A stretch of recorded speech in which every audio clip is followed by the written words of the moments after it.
안녕하십니까. 황태순 TV의 황태순입니다. 2021년 12월 23일 목요일입니다. 점입 가경입니다. 지금 이준석의 난동 그야말로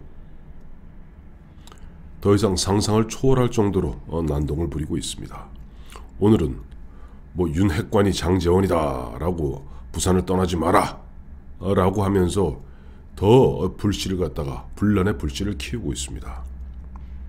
지금 이준석 대표 이런 식으로 난동을 부리고 땡깡을 부리고 깽판을 치는데, 아니 윤석열 후보인들 지지율을 지킬 수 있겠습니까?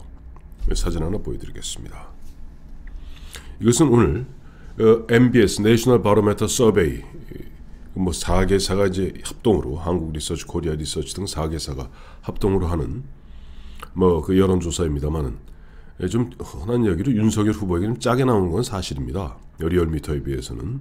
그러나 대한민국 제1등 여론조사 기관인 한국 리서치, 또 코리아 리서치 등이 포함되어 있는 그 여론조사 기관 믿지 않을 수가 없죠. 혹자들은, 애청자 여러분은 여론 조작이다 그렇게 이야기하시면 곤란합니다. 여론조사가 물론 들쭉날쭉하고, 대한민국 여론조사가 지금 한 200개 넘는 여론조사 기관이 있다 보니까 상당히 신뢰도가 떨어지는 것만은 사실이지만은, 일정한 트렌드를 갖다 형성하면 그걸 믿지 않고 뭘 믿는단 말입니까? 애청자 여러분, 술자리에서 친구들하고 나눈 이야기, 그것이 여론인 줄 아십니까? 그렇지 않습니다. 여론조사는 나름 과학입니다. 물론 리얼미터 같이 ARS로 하는 경우와 나머지 한국갤럽이라든가 한국 리서치라든가 ARS가 아닌 면접원을 통한 직접 조사 간에 약간의 편차는 있을 수 있습니다. 하지만 여론조사, 여론 조작이다, 내가 보기 싫고 듣기 싫은 건 듣지 않겠다 라고 이야기해서는 정말 나중에 참혹한 비극을 맛보게 됩니다. 현실은 현실대로 받아들이고, 그리고 우리가 이 어떻게 엄혹한 현실을 어떻게 극복해 나갈 것인가 어떤 의지를 다지는 그러한 계기가 되어야 되겠죠. 지금 다시 한번 보여드릴게요.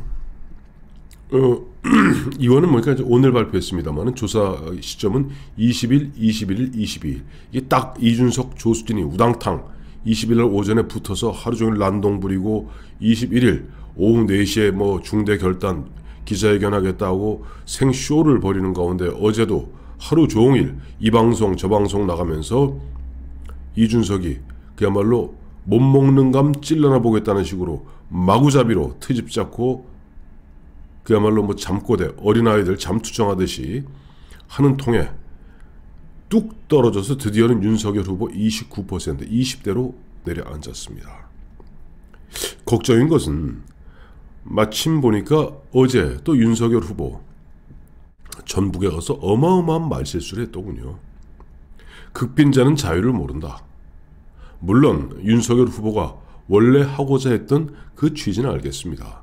통상 이런 이야기 하죠. 우리가 나라가 어렵고 힘들 때 그야말로 거의 모든 국민들이 극빈층에 이르러서 중산층이 형성한다면 민주주의가 발현될 수 없다라고 정치학자들, 정치평론가들은 이야기합니다. 그러나 이제 70 며칠 후에 국민들로부터 표를 받아야 될 대선 후보가 극빈자는 자유를 모른다라는 식으로 얘기해버리면, 지금 국민의힘의 강력한 지지층들이 사실은 60, 70대, 다음에 화이트 칼라보다는 좀 블루 칼라, 좀 중산층보다는 중하층이 주 지지층이거든요. 그 사람들이 아니 자유를 모르는 그 개 돼지 취급받으면서 표를 주겠습니까? 어마어마한 말실수죠. 저는 이 윤석열 후보의 말실수가 또 오늘 23일이고 24, 25, 26 지금 보면 여당에서 신났어요. 마구 조지고 있습니다. 그러면 다음 주 되면 또 아마 윤석열 후보가 더 떨어질 가능성이 있습니다. 거기에다가 조금 전 윤석열 후보의 장모죠. 최모 씨, 그러니까 김건희 씨의 친정 어머니입니다.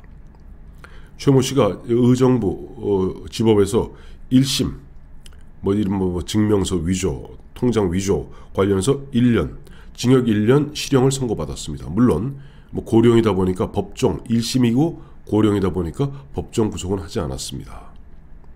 이거 간단치 않습니다. 왜? 지난 한 주 동안 사실은 그 김건희 씨 문제, 물론 결혼하기 전 문제가 사실 그 무슨 윤석열 후보의 책임이겠습니까? 문제는 그 문제를 갖고 이 보면 국민들에게 해명하고 그런 부분에서 윤석열 후보가 지나치게 아내를 갖다가 감싸는, 아내 편을 드는 뭐 그런 모습을 보이다 보니까 국민들이, 유권자들이, 응답자들이 등을 돌리기 시작하는 겁니다. 거기에다가 지금 장모 문제까지 척 연결돼 버리면 더욱더 골치 아파지겠죠. 여기서 제가 시저 얘기를 한번 하고자 합니다. 카이사르라고 그러죠. 우리 아는 시저. 시저가 두 번 결혼했습니다. 클레오파트라 빼고. 첫 번째 결혼한 부인이 시저가 38살 되던 해에 어떤 부잣집 도련님하고 스캔들이 났어요. 물론 부인, 시저의 아내는 억울한 겁니다. 왜냐하니까 시저의 아내가 굉장히 미모였기 때문에 부잣집 망나니 도련님이 그 시저의 아내를 어떻게 해보고자 일방적으로 그 어떤 행사에 남자가 참여할 수 없는 그런 행사에 참여해서 유혹하려 했던 겁니다. 물론 그 사건은 유야 무야 되고 말았습니다만은 그때 시저는 아내와 이혼을 합니다. 아내와 이혼한 사유가 뭐냐? 시저의 아내는 의심받아서 안 된다. 시저의 아내는 의심받을 수 없다. 그때 시저 38살이니까 아직까지 본격적으로 저 속주의 총독이나 사령관으로 나가기 직전입니다.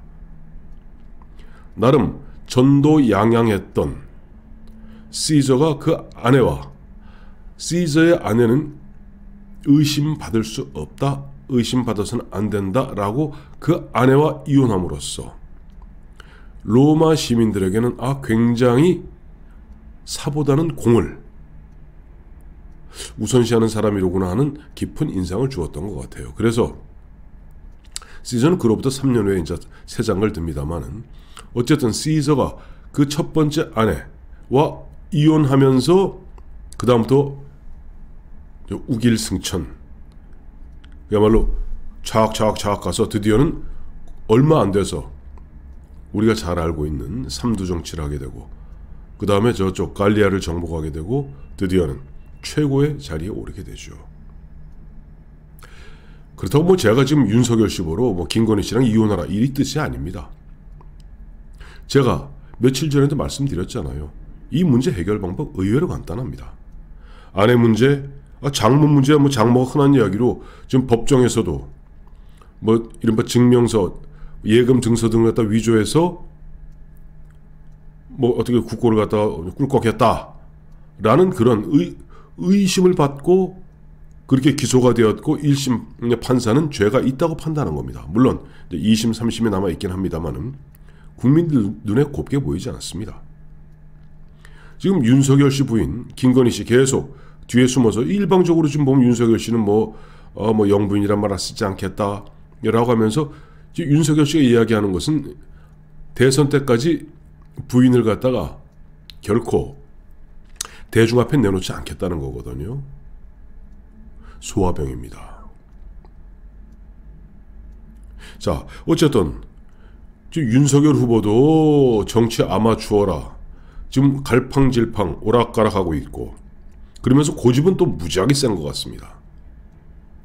여기에 지금 지난 6.11 전당대회에서 TK를 비롯한 이른바 책임당원들의 전폭적 지지로 당대표 나경원, 주호영을 꺾고 당대표로 선출된 이준석 씨, 그때 역시 걱정했던 바 그대로입니다. 본인은 뭔가 과대망상증적 증상을 보이면서 자기 아니면 모든 것이 안 될 듯이 조금만 자기에게 서운하게 하면은 깽판 놓고 땡깡 부리고 다음에 뭐 가출하고 뭐 이런 행태를 갖다가 계속 반복하고 있습니다. 이렇게 되면 그야말로 윤석열 후보 어렵사리 올라왔던 이 자리에서 추락하는 것은 날개가 없는 법입니다. 한번 미끄럼 타기 시작하면 쫙 떨어집니다. 물론 저는 기본적으로 이준석 씨 책임이 제일 크다고 생각합니다. 이준석의 4대 착각이 있죠. 첫째, 자기 이준석만이 보고요리를 할 수 있는 자격증을 갖고 있다. 다른 사람들은 보고요리 잘못 다루면 독이 퍼진다. 어제 그제는 뭐 그 어려운 보고요리를 갖다 믹서기에 갈아버린다. 실제 보고요리 자격증은 고사하고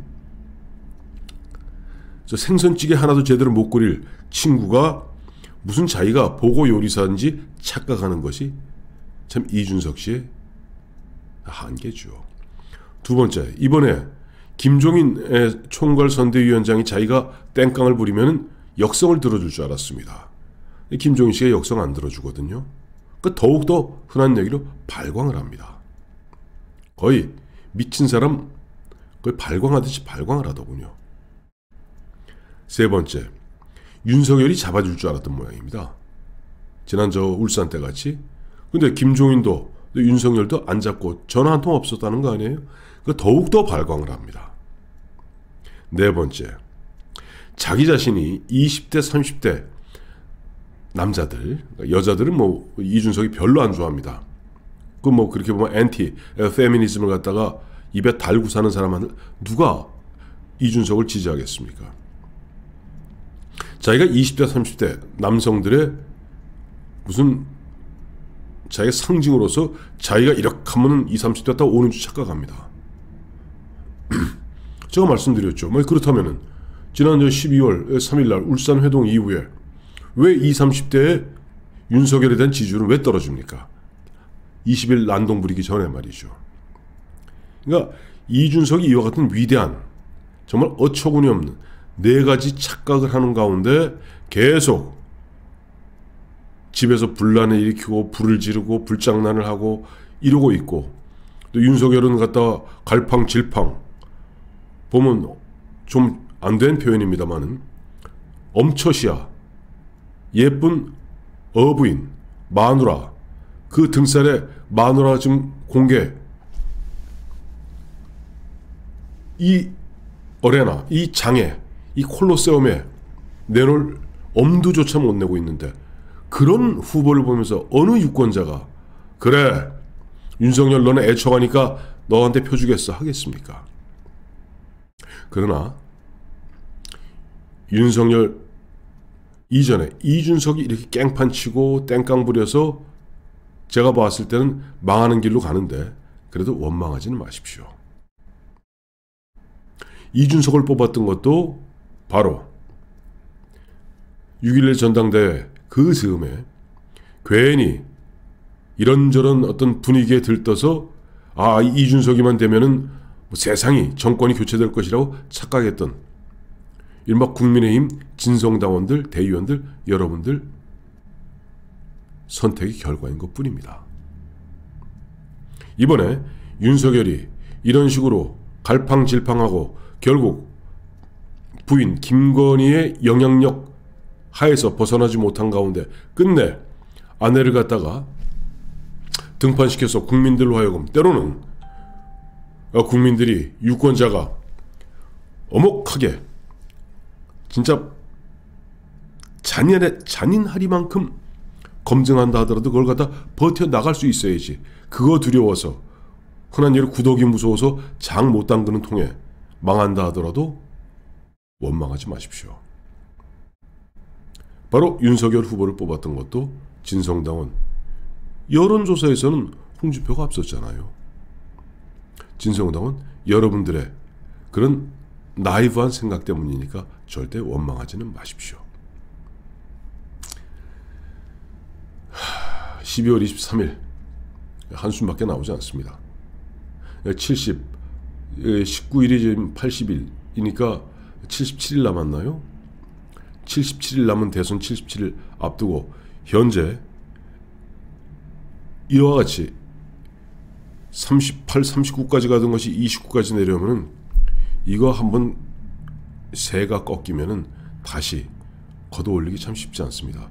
그나마 한 가지 지금 믿거냐 하는 것은 이재명 후보가 머피의 법칙에 걸려서 우리가 아무리 실수하고 아무리 헛발질을 해도 더 큰 헛발질을 하기 때문에 반사 이익을 보고 있습니다만은 이와 같은 행운이 언제까지 계속될지는 사실 미지수입니다. 씁쓸한 12월 23일 이준석 때문에 망해도 결코 원망하지 마십시오.